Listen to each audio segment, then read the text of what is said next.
अध्याय 21। जब रोहन शर्मा के विचार एक साथ आए, अर्जुन सिंह पहले ही गौरव पटेल को, जो एक मृत कुत्ते की तरह था, घसीट कर ला चुका था।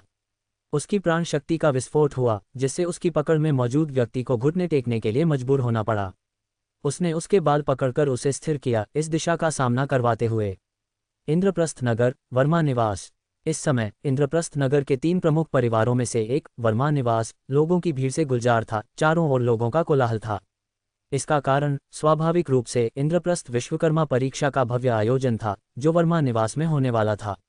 वर्मा निवास में आयोजित होने वाली परीक्षा ने इंद्रप्रस्थ नगर के कई लोगों को आश्चर्यचकित कर दिया। आखिरकार वे इंद्रप्रस्थ विश्वकर्मा परीक्षा के हर बार ठाकुर परिवार में आयोजित होने के आदी थे। वर्मा निवास के सामने वाले आंगन में एक असाधारण रूप से विशाल मैदान था, जिसमें कम से कम 1 लाख लोग समा सकते थे। ये स्थान हमेशा से वर्मा परिवार की महत्वपूर्ण घटनाओं और बैठकों का जमावड़ा रहा है। आमतौर पर यह वर्मा परिवार के शिष्यों के अभ्यास और मुकाबले के लिए एक युद्ध कला का अखाड़ा होता था। मैदान को अब साफ करके ठीक से व्यवस्थित कर दिया गया था। मैदान के चारों ओर देखने के मंच थे और इंद्रप्रस्थ नगर के विभिन्न अन्य बड़े और छोटे बल पहले ही अपनी अपनी सीटों पर बैठ चुके थे। उनमें उत्तर दिशा का देखने का मंच सबसे आलीशान था, जिसमें कुल 3 मंच थे। केवल इंद्रप्रस्थ नगर के 3 प्रमुख परिवार ही वहां बैठने के लिए योग्य थे। दाहिनी ओर के देखने के मंच पर गुप्ता परिवार के सदस्य पहले ही बैठ चुके थे और उनकी संख्या पिछले वर्षों की तुलना में स्पष्ट रूप से अधिक थी। जिसने वास्तव में जनता का ध्यान खींचा, वह वर्मा परिवार के मुखिया देवराज वर्मा और नगर प्रमुख भीम ठाकुर थे, जो किसी बात पर बहस करते हुए प्रतीत हो रहे थे। भाई भीम, केंद्रीय सीट हमेशा ठाकुर परिवार के लिए आरक्षित रही है। वर्मा परिवार केंद्र में कैसे हो सकता है? क्या भाई भीम अभी भी मुझसे नाराज हैं? ये सोचकर कि विवाह से मेरा इनकार करना अनादर था। ये वास्तव में इसलिए है क्योंकि अनन्या, वह लड़की, जोर देती है कि साधना अधिक महत्वपूर्ण है। देवराज वर्मा ने अपने सामने लंबी दाढ़ी वाले मध्यम आयु वर्ग के व्यक्ति से अत्यधिक माफी मांगी। देवराज वर्मा के सामने खड़ा लंबी दाढ़ी वाला व्यक्ति औपचारिक काले और सफेद परिधान में एक सौम्य अभिव्यक्ति के साथ तुरंत अपना हाथ हिलाता है। भाई देवराज, मेरे बेटे विक्रांत ठाकुर ने तो मुझे ही खुद से काम करने के लिए दोषी ठहराया, ये कहते हुए कि मुझे प्रस्ताव नहीं देना चाहिए था। इसलिए मैं वास्तव में आपसे नाराज नहीं हूँ। जून की परीक्षा वर्मा निवास में आयोजित हो रही है। स्वाभाविक रूप से केंद्रीय सीट आपके वर्मा परिवार की होनी चाहिए। इतना कहकर भीम ठाकुर सीधे ठाकुर परिवार और अन्य लोगों को बाईं ओर के देखने के मंच की ओर ले गया। अंकल देवराज। विक्रांत ठाकुर ने सम्मानपूर्वक देवराज वर्मा को सलाम किया और फिर अपने पिता का अनुसरण करने के लिए बाईं ओर मुड़ गया। यह देवराज वर्मा वहां खड़े थे, कुछ भ्रमित थे। कल जब उन्होंने भीम ठाकुर के विवाह प्रस्ताव को अस्वीकार कर दिया था, तो बाद वाला गुस्से में था, उन्हें शाप दे रहा था और यहां तक कि शारीरिक टकराव भी हुआ था। चीजों के इस तरह बदलने पर देवराज वर्मा ने मूल रूप से सोचा था कि भीम ठाकुर आज निश्चित रूप से उन्हें ठंडा कंधा दिखाएगा। लेकिन किसने सोचा होगा कि आगमन पर भीम ठाकुर इतना सौहार्दपूर्ण होगा कि यह लगभग बेचैन करने वाला था, मानो वह कोई और व्यक्ति हो। इससे भी अधिक अजीब बात यह थी कि प्रिया वर्मा, जिसने ठाकुर परिवार में एक रात बिताई थी, वापस लौटी और दिव्य दृष्टि संप्रदाय के 2 शिष्यों के साथ आश्चर्यजनक रूप से अच्छी तरह से मिल रही थी, खुशी खुशी बातचीत में लगी हुई थी और एक अप्रत्याशित रूप से अच्छा संबंध बना रही थी। इस दृश्य ने स्वाभाविक रूप से प्रिया वर्मा के पिता देवराज वर्मा के छोटे भाई संजय वर्मा को प्रसन्न किया, जो कान से कान तक मुस्कुरा रहे थे। परिस्थितियों को देखते हुए देवराज वर्मा केवल अपने वर्मा परिवार को केंद्रीय देखने के मंच पर बैठने के लिए नेतृत्व कर सकते थे, एक ऐसा स्थान जो कभी नगर प्रमुख के लिए आरक्षित था। एक बार जब सभी अपनी सीटों पर बैठ गए, तो भाई विजय चौहान और अजय चौहान दूरी से कूद गए, बीच के मंच पर जोर से उतरे। दिव्य दृष्टि संप्रदाय के शिष्यों के आगमन ने इंद्रप्रस्थ नगर का सारा ध्यान नीले स्टील चट्टान से बने मंच पर केंद्रित कर दिया। इंद्रप्रस्थ विश्वकर्मा परीक्षा के लिए प्रतिभागियों की आयु 16 वर्ष से अधिक नहीं होनी चाहिए। किसी भी गोली की अनुमति नहीं है, केवल श्वेत तात्विक शस्त्र का उपयोग शस्त्रीकरण के लिए किया जा सकता है। विजय चौहान और अजय चौहान के मंच पर चढ़ने के बाद उन्होंने इंद्रप्रस्थ विश्वकर्मा परीक्षा के नियमों को एक एक करके घोषित किया। सभी युवा लड़के और लड़कियां जो परीक्षा में भाग लेने की तैयारी कर रहे थे, उत्सुक थे, नियमों को ध्यान से सुन रहे थे। हालांकि उनके बगल के बड़े लोग हैरान दिख रहे थे। उन्होंने हमेशा यह मान लिया था कि विक्रांत ठाकुर, जो हाल ही में दिव्य दृष्टि संप्रदाय से लौटा था, इंद्रप्रस्थ नगर के अधिकारी के रूप में कार्य करेगा। स्वाभाविक रूप से मंच पर नियमों की घोषणा उसे ही करनी चाहिए। विक्रांत ठाकुर चुपचाप नीचे क्यों सुन रहा था, मंच पर नहीं जा रहा था, जबकि दिव्य दृष्टि संप्रदाय के ये 2 शिष्य नियम पढ़ रहे थे। नियम पढ़ने के बाद दोनों भाइयों ने परीक्षा के शुरू होने की घोषणा की। मंच छोड़कर देवराज वर्मा के बगल में वर्मा निवास के देखने के मंच पर बैठ गए। परीक्षा आधिकारिक तौर पर शुरू हुई। इंद्रप्रस्थ नगर के युवा प्रतिभाशाली लोग लगातार मंच पर आए, अपने युद्ध कला का प्रदर्शन किया। अधिकांश केवल प्रथम ऊर्जा अवस्था में थे, जो अपने शरीर की सतह पर प्राण शक्ति को इकट्ठा करने में असमर्थ थे, पूरी तरह से अपनी युद्ध कला पर निर्भर थे। यहाँ तक कि 3 प्रमुख परिवारों के बच्चे भी ज्यादातर ऐसे ही थे। केवल कुछ परिवार के प्रतिभाशाली लोग ही सफलतापूर्वक केंद्र ऊर्जा अवस्था में प्रवेश कर पाए थे, जो अपने शरीर की सतह पर प्राण शक्ति को केंद्रित करने में सक्षम थे, प्राण प्रकाश उत्सर्जित करते हुए। उदाहरण के लिए मानस वर्मा और कविता वर्मा, जो वर्मा परिवार के तीसरे बड़े राजेश वर्मा के बेटे और बेटी थे। उनके नाम ही राजेश वर्मा की उच्च उम्मीदों को दर्शाते थे, और वास्तव में वे काफी उत्कृष्ट थे। मानस वर्मा 15 साल की उम्र में केंद्र ऊर्जा अवस्था के दूसरे स्तर पर पहुंच गया, और कविता वर्मा 14 साल की उम्र में पहले स्तर पर पहुंच गई। उन्होंने केवल पहला दौर जीता, इसमें अहंकार करने लायक क्या है? भाई बहनों के आडंबरपूर्ण रवैये को देखते हुए उनके बगल में बैठी प्रिया वर्मा खुद को बुदबुदाने से नहीं रोक पाए। हालांकि प्रिया वर्मा के शब्द कविता वर्मा ने स्पष्ट रूप से सुने, जिसने जवाब दिया, सच में। फिर भी कुछ लोग इतने डरपोक हैं कि वे मंच पर आने की हिम्मत भी नहीं करते, स्वेच्छा से परीक्षा हार जाते हैं, जबकि बड़बड़ाने की हिम्मत रखते हैं। प्रिया वर्मा, क्या दीदी अनन्या तुम्हारी तलाश में नहीं रही हैं? फिर भी तुम केंद्र ऊर्जा अवस्था तक नहीं पहुंची हो। तुम्हें बोलने का क्या अधिकार है? मानस वर्मा ने भी घमंड से घोषणा की, बस उस बेकार रोहन शर्मा की तरह, एक ऐसा व्यक्ति जो खुद के पैरों पर खड़ा भी नहीं हो सकता। मैं भी तुम्हारी तरह ही संकीर्ण सोच वाली थी, लेकिन अब मैं जानती हूं कि रोहन शर्मा तुमसे 100 गुना मजबूत है। तुम्हें उसके बारे में बोलने का क्या अधिकार है? प्रिया वर्मा ने चुनौती भरे लहजे में मानस वर्मा पर चिल्लाया। कविता वर्मा ने दुनिया का सबसे अपमानजनक मजाक सुना होगा, उपहास किया और अपना सिर हिलाया। प्रिया वर्मा, क्या तुम पागल हो गई हो? तुम कहती हो कि रोहन शर्मा मेरे भाई से 100 गुना मजबूत है। हा। वर्मा परिवार के आसपास के सदस्य, जो शुरू में कनिष्ठों के बीच झगड़े को मनोरंजन के साथ देख रहे थे, ये सुनकर हंसी में फूट पड़े। बेवकूफ लड़की, तुम क्या कह रही हो? संजय वर्मा ने भी गुस्से में अपनी बेटी से फुसफुसाया। प्रिया वर्मा शर्मा गई, अपना सिर एक तरफ कर लिया और अपने होंठ सिकोड़ लिए। इंतजार करो जब तक भाई रोहन शर्मा वापस नहीं आते, और तुम देखोगी। इस बीच ठाकुर परिवार की ओर विक्रांत ठाकुर एक तह वाला पंखा खेल रहा था और कसकर भौहें सिकुड़ी। भाई रोहन, तुम क्या कर रहे हो? तुम अभी तक वापस क्यों नहीं आए? उस पल, ठीक उसी तरह जब प्रतियोगिताओं का पहला दौर समाप्त हुआ और मंच पर कोई नहीं था, एक काला साया दूर से फेंका गया, जो मंच पर जोर से उतरा।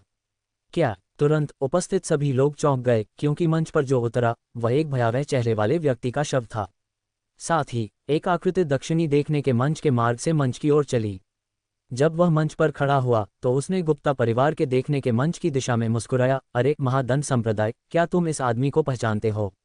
रोहन शर्मा। देखने के मंच पर देवराज वर्मा दंग रह गए, मंच पर मौजूद युवक को देखने के लिए खड़े हो गए। जो मंच पर आया वह कोई और नहीं बल्कि कुख्यात रोहन शर्मा था, जिसे इंद्रप्रस्थ नगर में एक बेकार के रूप में जाना जाता था। गुस्सा। रोहन शर्मा, तुम क्या कर रहे हो? वर्मा परिवार के देखने के मंच पर राजेश वर्मा सीधे खड़े हो गए, मंच पर रोहन शर्मा की ओर इशारा करते हुए चिल्लाए, यह इंद्रप्रस्थ विश्वकर्मा परीक्षा है, रोहन शर्मा, यहाँ मुसीबत मत खड़ी करो। प्रिया वर्मा के बगल में संजय वर्मा भी चिंता से खड़े हो गए। राजेश वर्मा चिंतित थे कि रोहन शर्मा अचानक एक लाश के साथ इस मंच पर दिखाई देने से दिव्य दृष्टि संप्रदाय के शिष्य वर्मा परिवार के प्रति बुरा महसूस करेंगे। अगर इससे उसके 2 बच्चे दिव्य दृष्टि संप्रदाय में प्रवेश करने में असमर्थ हो गए तो क्या ये भयानक नहीं होगा?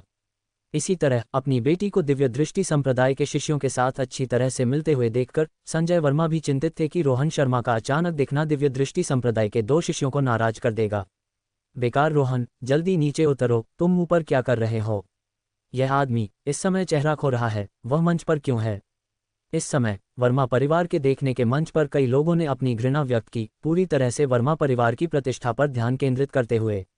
महादंड संप्रदाय। हालांकि केवल देवराज वर्मा ने गहरी भौहें सिकोड़ी, रोहन शर्मा के शब्दों पर ध्यान केंद्रित करते हुए। क्या वह दिव्य दृष्टि संप्रदाय का एक प्रतिद्वंद्वी संप्रदाय नहीं है? रोहन शर्मा गुप्ता परिवार पर ऐसे क्यों चिल्लाएगा? देखने के मंचों के अन्य 3 किनारों पर इंद्रप्रस्थ नगर के विभिन्न बल और लोग मंच पर रोहन शर्मा को देख रहे थे, फुसफुसाते हुए इशारा कर रहे थे और चर्चा कर रहे थे। वह वर्मा परिवार की उस प्रतिभाशाली लड़की का मंगेतर है ना? 4 साल के लिए गायब हो गया, सुना है वह वापस आ गया है, और यह सच है। मुझे लगता है कि उसने वर्मा परिवार की मिस को देखा, जो ब्रह्मास्त्र संप्रदाय की एक प्रतिभाशाली शिष्या बन गई, और जल्दी वापस आ गया वर्मा परिवार से चिपके रहने की उम्मीद में। लेकिन मुझे लगता है कि कुछ अजीब है। क्या उन्होंने नहीं कहा कि रोहन शर्मा के पास कोई आत्मशक्ति नहीं है और वह साधना नहीं कर सकता? उसने 10 जंग दूर से एक वयस्क पुरुष की लाश को मंच पर कैसे फेंका? आखिरी व्यक्ति के शब्दों ने आसपास के कई लोगों को दंग कर दिया, उनके मुंह खोल दिए, लेकिन यह नहीं जानते थे कि क्या कहना है। इस बीच गुप्ता परिवार के देखने के मंच पर गुप्ता परिवार के मुखिया आलोक गुप्ता, जो शांति से बैठे थे, अचानक खड़े हो गए। मंच पर लाश को ध्यान से देख रहे थे। इंद्रप्रस्थ नगर के अन्य लोग इस स्ट्रैंड व्यक्ति को नहीं पहचान सकते हैं, लेकिन आलोक गुप्ता ने किया। गौरव पटेल, जो इस बार आए महादंड संप्रदाय के शिष्यों में से एक था। जब आलोक गुप्ता खड़ा हुआ तो उसके बगल में बैठा एक निशान चेहरे वाला युवक भी अचानक खड़ा हो गया, नीचे देखने के मंच के किनारे तक चला गया और लंबे समय तक गौरव पटेल की लाश को घूरता रहा। जैसे ही निशान चेहरे वाला युवक उठा, गुप्ता परिवार के 12 लोग खड़े हो गए, उसके पीछे खड़े होने के लिए चले गए और अमित्र भावों के साथ रोहन शर्मा को देखा। इस दृश्य ने कई लोगों को भ्रमित कर दिया, यह नहीं समझते हुए कि क्या हो रहा था। सबसे पहले वर्मा परिवार का कुख्यात बेकार दामाद एक आदमी की लाश को मंच पर लाया। अब गुप्ता परिवार से कई अपरिचित युवक उभरे थे। एक हल्की सी टकराव लग रहा था। क्या यह हो सकता है कि वर्मा परिवार के बेकार दामाद की गुप्ता परिवार से दुश्मनी थी? क्या वह महादंड संप्रदाय से आया व्यक्ति है? वर्मा परिवार के देखने के मंच पर प्रिया वर्मा ने गुप्ता परिवार की दिशा में देखा। उसके माथे पर ठंडा पसीना था। किसी कारण से जब उसने निशान चेहरे वाले युवक को देखा तो उसका शरीर अनैच्छिक रूप से कांप गया। क्या तुमने ये किया? निशान चेहरे वाले युवक के मुंह से कुछ कर्कश आवाज आई और उसने बड़े चाव से रोहन शर्मा को देखा। रोहन शर्मा ने धीरे धीरे अपनी आस्तीन अपनी कोहनी तक घुमाए और मुस्कुराते हुए कहा, हाँ, यह मैं था। मेरी जानकारी के लिए, हालांकि तुम ब्रह्मास्त्र संप्रदाय की छोटी तलवार संत अनन्या के मंगेतर हो, तुम सिर्फ एक आत्मशक्ति के बिना एक बेकार हो जो साधना करने में असमर्थ है। गौरव पटेल मुक्ति अवस्था में था तो तुमने उसे कैसे मार दिया? क्या तुम मजाक कर रहे हो? निशान चेहरे वाले युवक ने अपना सिर झुकाया, अपने चेहरे पर निशान को छूते हुए उपहास किया।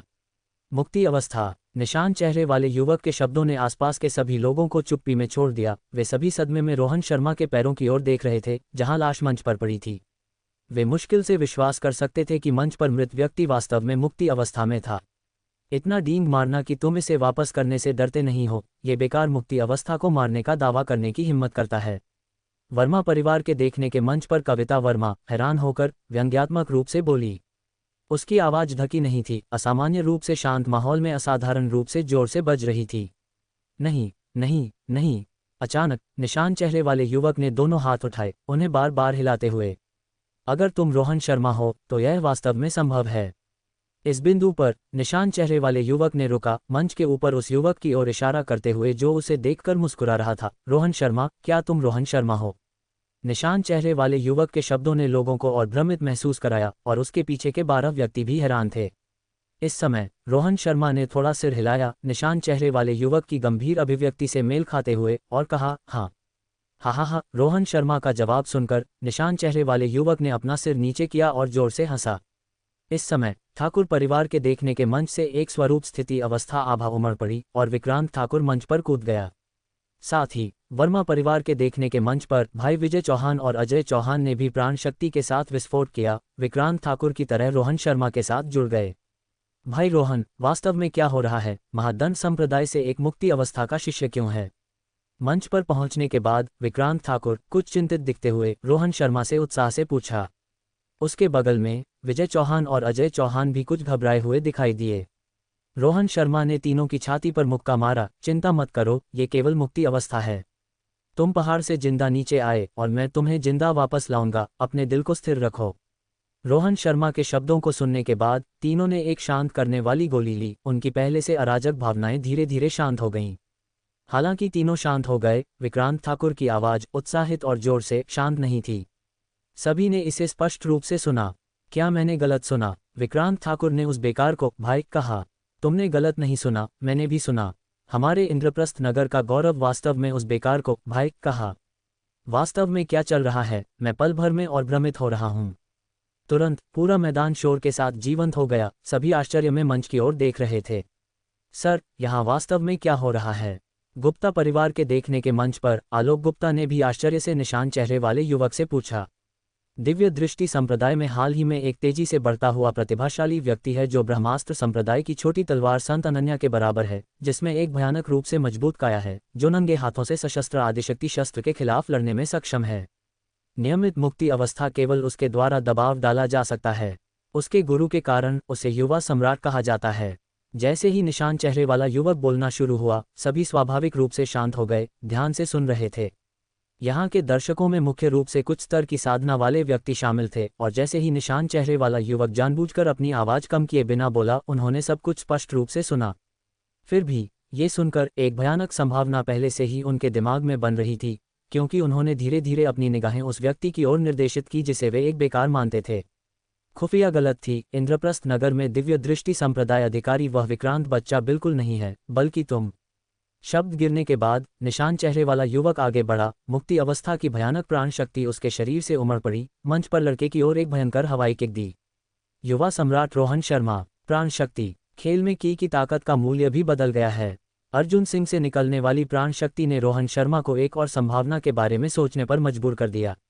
तुरंत रोहन शर्मा ने अपनी निगाहें अपने सामने गौरव पटेल पर केंद्रित कर दीं। इस समय गौरव पटेल को अर्जुन सिंह ने बालों से पकड़ रखा था। उसका पीला चेहरा ऊपर की ओर उसे देख रहा था। उसके अंगों से खून बह रहा था। उसकी पुतलियां हालांकि फैली हुई थीं और असमय थीं, जैसे कि वह मदहोश हो। वह ठीक उसी तरह दिखता है जैसे पिछली जीवन के खेल में एक जनरल ने सत्य सीरम औषधि लेने के बाद की स्थिति में था। रोहन शर्मा ने चुपचाप सोचा, फिर पूछा, तुम्हारा नाम क्या है? गौरव पटेल। लिंग पुरुष। क्या तुमने की को धोखा दिया? मैंने किया। 3 सवालों के बाद गौरव पटेल की मदहोश स्थिति के बावजूद उसने अभी भी जल्दी से जवाब दिया, ये साबित करते हुए कि औषधि का प्रभाव पहले ही काम करना शुरू कर चुका था। इस ऑपरेशन के बारे में तुम जो कुछ भी जानते हो उसे प्रकट करो। एक बार जब औषधि की प्रभावकारिता की पुष्टि हो गई तो रोहन शर्मा ने ठंडेपन से आदेश दिया। बाद में सत्य सीरम औषधि के प्रभाव में गौरव पटेल ने वह सब कुछ बताया जो वह जानता था। रोहन शर्मा द्वारा कुछ और सवालों के साथ पूरक होने के बाद वह घटनाओं की शुरुआत और अंत को पूरी तरह से समझ गया। ये पता चला कि ब्रह्मास्त्र संप्रदाय की अनन्या वर्मा ने असाधारण प्रतिभा दिखाई थी और वह मुक्ति अवस्था तक पहुंचने वाली थी।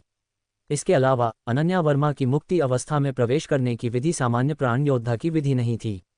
सबसे पहले स्वरूप स्थिति अवस्था के 9वें स्तर तक साधना करें, फिर साधना को वापस स्वरूप स्थिति अवस्था के पहले स्तर तक फैलाएं और फिर से साधना करें। इस चक्र को 9 बार दोहराने के बाद वह फिर प्रवेश करेगी। बुनियादी 3 अवस्थाओं में सबसे मौलिक प्रथम ऊर्जा अवस्था या केंद्र ऊर्जा अवस्था नहीं है, बल्कि स्वरूप स्थिति अवस्था है। 9 दोहराव के बाद नींव अत्यंत ठोस हो जाती है और मुक्ति अवस्था में प्रवेश करने पर आत्मशक्ति के जागृत लक्षण मजबूत होते हैं और प्राण शक्ति की शुद्धता औसत प्राण योद्धा की तुलना में कुछ भी नहीं है। साधना की इस विधि को नवचक्र मुक्ति के रूप में भी जाना जाता है। केवल असाधारण प्रतिभा वाला एक प्रतिभाशाली व्यक्ति ही इसका प्रयास करने का अधिकार रखता है।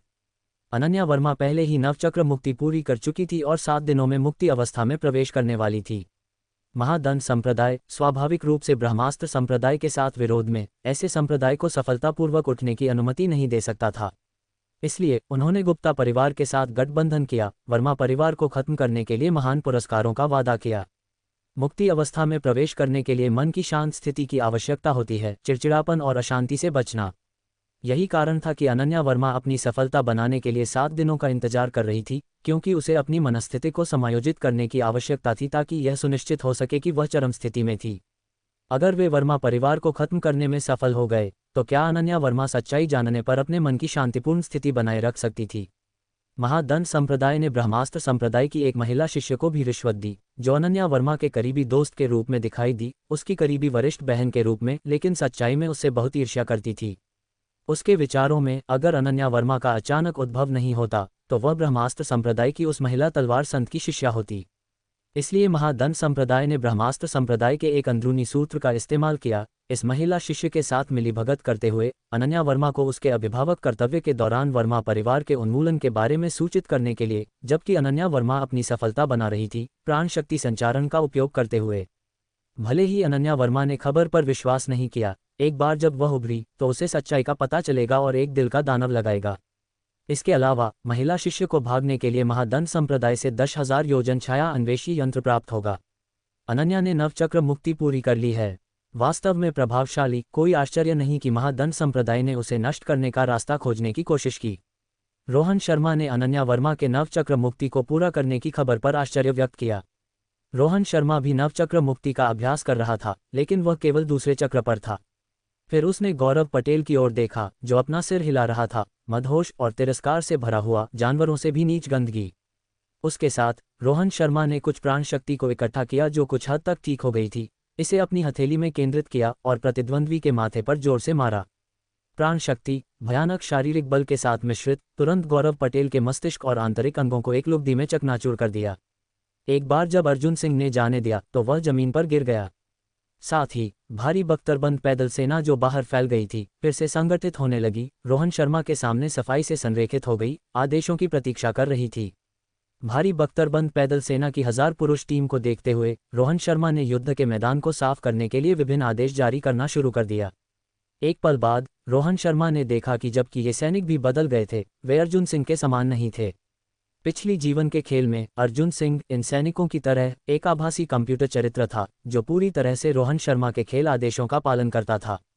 हालांकि अब वे वास्तविक जीवित प्राणी, मांस और रक्त के साथ, भावनाओं और ज्ञान के साथ जैसे कि वे जीवन में आ गए थे। फिर भी ये सैनिक खेल की तुलना में अधिक बुद्धिमान लगते थे और आपसे बात कर सकते थे और जवाब दे सकते थे। हालांकि रोहन शर्मा ने उनसे किसी भी जीवन शक्ति को महसूस नहीं किया, जैसे कि वे कृत्रिम बुद्धिमत्ता के यांत्रिक कठपुतली थे। भनभनाहट। इस समय रोहन शर्मा का दिमाग भारी जानकारी के साथ फट गया। एक पल में सब कुछ सामान्य हो गया। फिर भी रोहन शर्मा को कुछ अलग लगा, जैसे कि वह कई चीजों को समझ गया और उसकी आंखें एक जलती हुई दर्द के साथ जल गईं। अगले पल एक अर्धपारदर्शी सुनहरा फ्रेम उसके सामने दिखाई दिया, शब्दों को तैरते हुए। आर्यावर्त साम्राज्य की मरम्मत पूरी हो गई। रोहन शर्मा ने एक गहरी सांस ली, अपनी हथेलियों को आगे रखा और उन्हें बल के साथ किनारों पर खींच लिया। तुरंत अर्धपारदर्शी सुनहरे फ्रेम की पंक्तियां रोहन शर्मा के सामने दिखाई दीं। इन मेनू को देखते हुए रोहन शर्मा ने एक लंबे समय से याद की गई परिचितता महसूस की। उसके चेहरे पर एक मुस्कान दिखाई दी क्योंकि उसने लगातार क्लिक करने और उसके सामने तैरते विकल्पों को देखने के लिए बाहर पहुंचा। आर्यावर्त साम्राज्य का डेटा और उसकी वर्तमान स्थिति उसके सामने प्रस्तुत की गई। अगर आसपास बाहरी लोग होते तो वे बस सोचते कि रोहन शर्मा पागल था, अपने हाथों को कुछ भी नहीं के सामने हिला रहा था। ये सिस्टम मेनू पिछली जीवन के खेल में उन लोगों के समान केवल रोहन शर्मा और अर्जुन सिंह के लिए दिखाई दे रहे थे। अपने हाथ की एक लहर के साथ उसके सामने सब कुछ गायब हो गया। रोहन शर्मा धीरे से हंसे और कहा, देश लौटाओ। 4 सफेद प्रकाश की किरणें रोहन शर्मा, अर्जुन सिंह और भारी बख्तरबंद पैदल सेना से उभरी और वे अंततः अपने मूल स्थान से गायब हो गए। रोहन शर्मा की दृष्टि अंधेरा हो गई, फिर जल्दी से स्पष्टता में लौट आए। लेकिन अब वह उस घाटी में खड़ा नहीं था, इसके बजाय वह एक भव्य और खुले मैदान के केंद्र में था। उसके पैरों के नीचे एक चतुर्भुज चौकोर मंच था जो पूरी तरह से खेल में सफेद जैड खदान से निर्मित था, जिसमें 9-5 पंजे वाले दिव्य ड्रैगन को नीले चांदी में आधार पर उकेरा गया था और शीर्ष पर ठीक सोने में 5 चमकदार सोने के ड्रैगन अंकित थे। मंच के नीचे अर्जुन सिंह अचानक एक खाली जगह में दिखाई दिया और उसके चारों ओर कई शक्तिशाली उपस्थितियां थीं। विशाल मैदान घनीभूत आकृतियों से भरा हुआ था, अनगिनत, हजारों में। अब मैदान पर खड़े आर्यावर्त साम्राज्य के अभिजात वर्ग थे। केवल चयन की परतों के माध्यम से ही वे यहाँ खड़े हो सकते थे और अपने सर्वोच्च अस्तित्व को बधाई दे सकते थे। रोहन शर्मा ने मंच से नीचे देखा। परिचित चेहरों पर, जो पहले निर्जीव थे, अब भावना से भरे हुए थे और उसे देख रहे थे। प्रत्येक में अलग अलग आभाएं थीं। इस समय रोहन शर्मा पहले ही पुष्टि कर सकता था, न केवल उसका इस दुनिया में पुनर्जन्म हुआ था, बल्कि उसने पिछली जीवन के खेल में जो सबसे मजबूत साम्राज्य बनाया था, आर्यावर्त साम्राज्य, वह भी उसके साथ इस दुनिया में आया था। जैसे ही रोहन शर्मा की निगाहें पूरे मैदान पर फैली, उसके दिल में एक अवर्णनीय भावना बढ़ गई। पिछली जीवन में वह कम उम्र से एक अनाथ था और जब उसके जैविक माता पिता ने उसे पाया तो वे सिर्फ 3 दिनों के बाद एक विमान दुर्घटना में मर गए, एक विशाल विरासत और एक व्यापार साम्राज्य छोड़कर। खेल काल्पनिक साम्राज्य वह जगह थी जहां रोहन शर्मा ने अपने दिल में शून्य को भर दिया था और संशोधनों या डिजाइन विधियों का उपयोग करके बनाए गए जनरल उसकी मानसिक सांत्वना थे। तीसरे क्षेत्र के शव में अकेले शव पर हावी होने के बाद रोहन शर्मा एक नया खाता बनाने के लिए अन्य क्षेत्रों में नहीं गया, बस चुपचाप अपने बनाए गए साम्राज्य की रखवाली कर रहा था, पूरे शव के संसाधनों का उपयोग करके इसे बढ़ाया। बाद में क्रॉस शव युद्धों के दौरान पहले, दूसरे और चौथे क्षेत्रों के शीर्ष साम्राज्यों ने आर्यावर्त साम्राज्य पर हमला करने के लिए गठबंधन किया। एक बार में हमला करने वाले 23 शीर्ष साम्राज्यों के साथ आर्यावर्त साम्राज्य के साथ एक भयंकर टकराव हुआ और रोहन शर्मा ने लगातार 3 दिन और रात लड़ाई लड़ी, विजयी होकर उभरा। लेकिन उस पल उसका हेडसेट असामान्य रूप से ज्यादा गर्म होने लगा और खेल से बाहर निकलना असंभव हो गया। उस पल रोहन शर्मा जानता था कि वह शायद मर जाएगा। फिर उसने आर्यावर्त साम्राज्य के सभी जनरलों, युद्ध जानवरों और अभिजात वर्ग के सैनिकों को पुनर्जीवित किया, उन्हें आर्यावर्त चौक में इकट्ठा किया। वह आर्यावर्त ज्योति नामक इस मंच पर खड़ा था, अपनी खेल सेना की समीक्षा कर रहा था। उस पल मंच के नीचे उसने जो कुछ भी बनाया था, उन निर्जीव चेहरों को देखकर उसने खुद से लंबे समय तक आह भरी। अगर तुम सब जीवित हो गए तो ये कितना अद्भुत होगा। तुम्हारा साथ होना बहुत अच्छा होगा। बाद में रोहन शर्मा का सिर ज्यादा गर्म खेल हेडसेट से उड़ा दिया गया और उसे इस दुनिया में पुनर्जन्म दिया गया। वह अनाथ नहीं था, उसने माता पिता की देखभाल का आनंद लिया। उसके पास एक महान भविष्य का ससुर और एक मंगेतर था जो उसके साथ पली बड़ी थी। वह एक गुरु से मिला जिसने उसकी देखभाल की, लेकिन वह कभी कभी पिछली जीवन के उस साम्राज्य का सपना देखता था। रोहन शर्मा के लिए पिछली जीवन की खेल दुनिया एक दूसरे जीवन की तरह थी। इस मंच पर खड़े होकर रोहन शर्मा को ऐसा लगा जैसे उसका पुनर्जन्म नहीं हुआ है और वह अभी भी खेल की दुनिया में खड़ा था जैसा कि वह पिछली जीवन में मरने से पहले था। लेकिन रोहन शर्मा स्पष्ट रूप से जानता था सब कुछ अलग था और पिछली जीवन में मृत्यु से पहले का सपना सच हो गया था। रोहन शर्मा की अभिव्यक्ति भावनाहीन थी, लेकिन उसके गले में प्राण शक्ति भरी हुई थी। उसकी प्रवर्धित आवाज गूंज उठी, आर्यों का रक्त। मंच के नीचे एक दहाड़ती हुई चिल्लाहट फूट पड़ी, आर्यावर्त की आत्मा। अगर कोई आर्यावर्त को ऑफेंड करता है तो क्या करना है? भले ही दूर हो, उन्हें दंडित किया जाएगा। रोहन शर्मा हंसे, हालांकि उसकी आंखों से आंसू बह रहे थे। तुम्हारा सम्राट वापस आ गया है। धमाका। मुकाबले के अखाड़े में रोहन शर्मा की शक्तिशाली प्राण शक्ति उसके शरीर से फूटी, जिससे वह सबसे चमकीले सफेद तारे जैसा दिखने लगा। चटाक। जैसे ही रोहन शर्मा ने अपना शरीर मोड़ा, उसके पैरों के नीचे अखाड़े की सख्त स्टील नीली टाइलों से एक कुरकुरी चटकने की आवाज निकली और वे ढह गईं। चमकीली प्राण शक्ति में लिपटा युवक एक तोप के गोले की तरह हवा में उछला, पलटा और गोता लगाते हुए चाकू के निशान वाले युवक की ओर जोरदार तरीके से अपना पैर मारा। धड़ाम। रोहन शर्मा का पैर चाकू के निशान वाले युवक के पैर से एक गड़गड़ाहट भरी टक्कर के साथ टकराया, जिससे प्राण शक्ति और सरासर शारीरिक बल के टकराव से उनके चारों ओर एक शक्तिशाली सदमे की लहर गूंज उठी। मैदान की परिधि में आसपास के दर्शक दीर्घाओं के आवरण टूटकर उड़ गए और प्रथम ऊर्जा अवस्था की ताकत वाले लोग टकराव से सदमे की लहर से जमीन पर गिर गए। केंद्र ऊर्जा अवस्था की ताकत वाले लोगों को भी कई कदम पीछे हटना पड़ा, भले ही वे उतने असहाय न हों। इस बीच विजय चौहान और अजय चौहान, जो केंद्र ऊर्जा अवस्था में भी थे, स्थिर खड़े रहे, भले ही वे रोहन शर्मा और चाकू के निशान वाले युवक के टकराव के इतने करीब थे। इसने दिव्य दृष्टि संप्रदाय के शिष्यों और इंद्रप्रस्थ नगर के इस छोटे शहर के प्राण योद्धाओं के बीच स्वाभाविक विषमता को प्रदर्शित किया। हवा के बीच में दोनों लड़ाकों ने एक दूसरे की ताकत का इस्तेमाल करके पीछे की ओर तैरते हुए अपने मूल स्थानों पर उतर गए। अविश्वसनीय, तुम वास्तव में युवा सम्राट के प्रसिद्ध खिताब पर खरे उतरते हो। चाकू के निशान वाला युवक गुप्ता परिवार के दर्शक दीर्घा में लौट आया, अपने थोड़े सुन्नत दाहिने पैर को मोड़ते हुए, और रोहन शर्मा की बिना किसी रुकावट के प्रशंसा की। बस उसका भाव पहले से भी अधिक गहरा था। रोहन शर्मा को देखते हुए, जिसका भाव अपरिवर्तित था और अप्रभावित लग रहा था, चाकू के निशान वाले युवक ने मन ही मन असंतोष महसूस किया। इस बच्चे ने ये कैसे किया? उसका शारीरिक बल अविश्वसनीय रूप से भयानक है।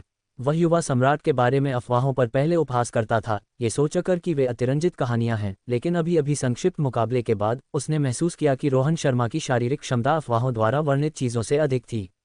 चाकू के निशान वाला युवक आश्चर्यचकित था, जैसे उसके पीछे महादंत संप्रदाय के 12 शिष्य थे। लेकिन आलोक गुप्ता और उसके पीछे गुप्ता परिवार के सदस्य डर के मारे अपनी बुद्धि से बाहर थे। वर्मा परिवार में प्रिया वर्मा को छोड़कर सभी लोग समान रूप से स्तब्ध थे। ठाकुर परिवार और अन्य लोग भी मौके पर दंग थे, और भीम ठाकुर भी हैरान था। उसके बेटे ने केवल उसे बताया था कि यह अधिकारी वह नहीं था, बल्कि वर्मा परिवार का कोई था। भीम ठाकुर ने लंबे समय तक सोचा, ये समझने में असमर्थ था कि वर्मा परिवार में कब इतना प्रतिभाशाली व्यक्ति उभरा कि वह उसकी जानकारी के बिना दिव्य दृष्टि संप्रदाय का अधिकारी बन गया। इस समय भीम ठाकुर ने इंद्रप्रस्थ नगर के सभी लोगों के समान विचार साझा किए। क्या मजाक है? सच में अधिकारी वास्तव में रोहन शर्मा था। दिव्य दृष्टि संप्रदाय का बहुत चर्चित नया प्रतिभाशाली युवा सम्राट रोहन शर्मा था। इंद्रप्रस्थ नगर के लोग पहले चाकू के निशान वाले युवक और रोहन शर्मा के बीच अजीब बातचीत को याद करते हुए प्रबुद्ध हुए। ये पता चला कि दिव्य दृष्टि संप्रदाय के नए प्रतिभाशाली, जिसे युवा सम्राट के रूप में जाना जाता था, का नाम रोहन शर्मा था। चाकू के निशान वाला युवक महादंत संप्रदाय का मुक्ति अवस्था शक्ति केंद्र होने के नाते स्वाभाविक रूप से युवा सम्राट का वास्तविक नाम जानता था। लेकिन इंद्रप्रस्थ नगर दिव्य दृष्टि संप्रदाय के अधिकार क्षेत्र के तहत सिर्फ एक छोटा शहर था। वे युवा सम्राट का नाम कैसे जानते होंगे? चाकू के निशान वाले युवक का रोहन शर्मा से सवाल वास्तव में उससे पूछ रहा था कि क्या वह युवा सम्राट रोहन शर्मा था। हाँ, मैंने तुमसे कहा था भाई रोहन, तुम लोगों से कई गुना मजबूत है, प्रिया वर्मा ने गर्व से कहा, पास के अवाक मानस वर्मा और कविता वर्मा भाई बहनों को देखते हुए। वर्मा परिवार के सबसे आगे देवराज वर्मा ने भी अविश्वास में अपनी आंखें चौड़ी कर लीं, अखाड़े पर रोहन शर्मा को घूरते हुए, जो पहले से ही ताकत में उससे कहीं आगे निकल चुका था। देवराज वर्मा आखिरकार समझ गए कि दिव्य दृष्टि संप्रदाय के शिष्य उसके प्रति इतने विनम्र क्यों थे। कोई आश्चर्य नहीं कि इंद्रप्रस्थ विश्वकर्मा परीक्षा बिना किसी स्पष्ट कारण के वर्मा परिवार द्वारा आयोजित की जाएगी। कोई आश्चर्य नहीं कि जब उन्होंने चिंता व्यक्त की कि क्या परीक्षा अधिकारी को निराश करेगी, तो रोहन शर्मा ने आत्मविश्वास से उसे आश्वासन दिया कि ऐसा नहीं होगा। हाँ, ये बच्चा अधिकारी है। अगर वह कहता है कि ऐसा नहीं होगा, तो निश्चित रूप से नहीं होगा। देवराज वर्मा ने मुस्कुराते हुए अखाड़े पर मौजूद युवक को देखते हुए सोचा, भाई प्रेम, रोहन शर्मा वास्तव में तुम्हारा बेटा है। उल्लेखनीय, इस समय सब कुछ अचानक स्पष्ट हो गया। मुझे ये स्वीकार करना होगा, तुम वास्तव में एक प्रतिभाशाली व्यक्ति हो। स्वरूप स्थिति अवस्था के 5वें स्तर पर तुम्हारी प्राण शक्ति मेरे मुक्ति अवस्था में 4थे स्तर के बराबर है, और तुम्हारे शरीर की सहनशक्ति दृढ़ता से मेरी दबाती है। चाकू के निशान वाले युवक ने कहा, अपने हाथों को अपनी छाती पर फैलाते हुए। 4 वस्तुएं धीरे धीरे प्राण प्रकाश में दिखाई दी जो अस्तित्व में चमकीं। एक छोटी लाल छुरी और 3 समान रूप से लाल धातु के गोले। तात्विक शस्त्र हृदय, तात्विक अवयव। चाकू के निशान वाले युवक द्वारा खींची गई वस्तुओं को देखकर रोहन शर्मा का भाव कस गया और वह अपनी मुट्ठी में प्राण शक्ति जमा करते हुए आगे बढ़ा। हालांकि मुझे पता है कि तुम्हारी एक घातक खामी है क्योंकि तुम नहीं कर सकते। चाकू के निशान वाले युवक ने रोहन शर्मा को अपनी ओर तेजी से आते हुए देखकर मुस्कुराया। जैसे ही चाकू के निशान वाले युवक ने बोलना समाप्त किया, उसके शरीर से एक लाल प्राण शक्ति फूटी जिसने एक छुरी बनाई जिसने छोटी लाल धातु की छुरी को घेर लिया। साथ ही उसके पास मौजूद 3 लाल धातु के गोले प्राण शक्ति से भरे हुए तरल धातु में बदल गए, जो छोटी धातु की छुरी के चारों ओर केंद्रित हो गए और एक छुरी के आकार में फिर से बन गए। तात्विक शस्त्र सज्जा। चाकू के निशान वाले युवक ने दहाड़ लगाई जिससे तरल धातु तुरंत 3 फुट लंबी लाल छुरी में जम गई। अपने सामने जम चुकी छुरी को पकड़कर चाकू के निशान वाले युवक ने हंसते हुए आ रहे रोहन शर्मा पर जोर से वार किया। तेज प्राण प्रकाश एक उग्रसार से भरा हुआ ब्लेड को ढक गया और रोहन शर्मा के मुंह से टकराया। देखने लायक दृश्य एक बार फिर दर्शकों के सामने दिखाई दिया। एक मांस का मुक्का एक हथियारबंद तात्विक शस्त्र का सामना कर रहा था।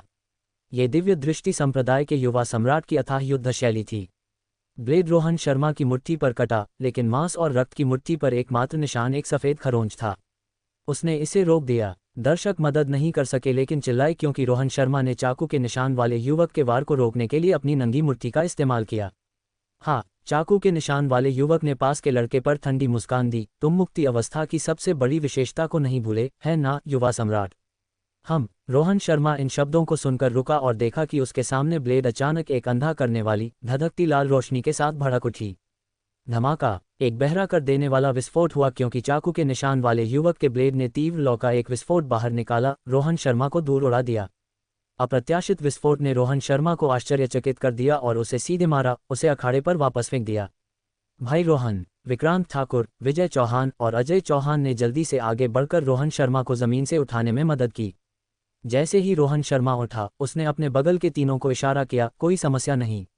मुक्ति अवस्था का एक आत्मशक्ति एक विशेषता को जगाएगा और मेरी विशेषता विस्फोट है, चाकू के निशान वाले युवक ने कहा, अपना सिर झुकाते हुए और अपने हाथ में छुरी घुमाते हुए रोहन शर्मा की ओर इशारा करते हुए।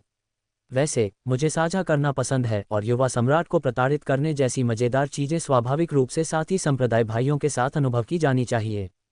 चाकू के निशान वाले युवक के शब्दों ने सभी को चकित कर दिया, लेकिन तुरंत वे समझ गए। लाल लबादे पहने हुए आंकड़े अन्य सभी के अस्तित्व को अनदेखा करते हुए दुर्जय आभाओं के साथ दर्शक दीर्घा के गलियारे में झुंड में आ गए, जिसने इंद्रप्रस्थ नगर के कई लोगों को फर्श पर कांपते हुए छोड़ दिया। पलक झपकते ही लगभग 100 लाल लबादे वाले आंकड़े चाकू के निशान वाले युवक के चारों ओर इकट्ठा हो गए थे। प्रत्येक इंद्रप्रस्थ नगर के चौंकने वाले निवासियों पर एक तिरस्कारपूर्ण नजर डाल रहा था।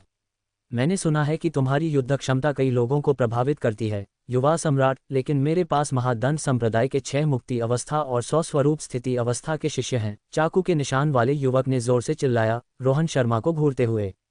आज मैं इस इंद्रप्रस्थ नगर का नरसंहार करूंगा, तुम मुझे कैसे रोकोगे? चाकू के निशान वाले युवक ने अपने अंगूठे को अपनी छाती पर दबाया और अपना सिर हिलाया। मेरे पास अधिक लोग हैं। अधिक लोग? रोहन शर्मा इन शब्दों से खुश हुआ। क्या तुम संख्या पर मुझसे प्रतिस्पर्धा करना चाहते हो? युवा सम्राट, ऐसी झांसा देने वाली रणनीति मुझ पर काम नहीं करती है। अपने बगल के अपने 3 कनिष्ठ भाइयों को देखो, उनके घबराए हुए चेहरों ने मुझे पहले ही बता दिया है कि तुम्हारे दिव्य दृष्टि संप्रदाय ने कोई और लोग नहीं लाए हैं। निशान चेहरे वाले युवक ने अपने हाथ में आदिशक्ति शस्त्र छुरी को हिलाया, सब कुछ देखने का भाव प्रदर्शित करते हुए। इस समय तीनों भाई विक्रांत ठाकुर, विजय चौहान और अजय चौहान सभी गंभीर भावों के साथ आगे घूर रहे थे। महादंड संप्रदाय के 100 शिष्य, ये संख्या उम्मीदों से अधिक हो गई है, खुफिया जानकारी के साथ पूरी तरह से असंगत है जो उनके पास थी। इससे भी अधिक घातक यह है कि उस निशान चेहरे वाले युवक के साथ मुक्ति अवस्था में कुल 6 और स्वरूप स्थिति अवस्था में 100 थे। ऐसी ताकत इंद्रप्रस्थ नगर को तो छोड़ ही दो, दिव्य दृष्टि संप्रदाय के तहत एक बड़ा शहर भी, जिसमें मुक्ति अवस्था में एक निवासी हो, इस शक्ति का विरोध नहीं कर सकता था। इसके अलावा भले ही वे संप्रदाय से सहायता मांगते, इंद्रप्रस्थ नगर तक पहुंचने में कम से कम 2 दिन लगेंगे। लेकिन उन तीनों ने पाया कि उनके वरिष्ठ भाई रोहन शर्मा का चेहरा बल्कि आराम से लग रहा था। शुरू में तीनों ने भी सोचा कि रोहन शर्मा झांसा दे रहा था, लेकिन उसके भाव को देखते हुए ऐसा लगा कि अन्यथा था। क्या ऐसा हो सकता है कि वरिष्ठ भाई ने बहुत पहले संप्रदाय से गुप्त रूप से मदद मांगी हो? विक्रांत ठाकुर ने अपने हाथ में तह वाले पंखे को कसकर पकड़ा, मन ही मन अटकलें लगाते हुए। वास्तव में दिव्य दृष्टि संप्रदाय से कोई नहीं आया है।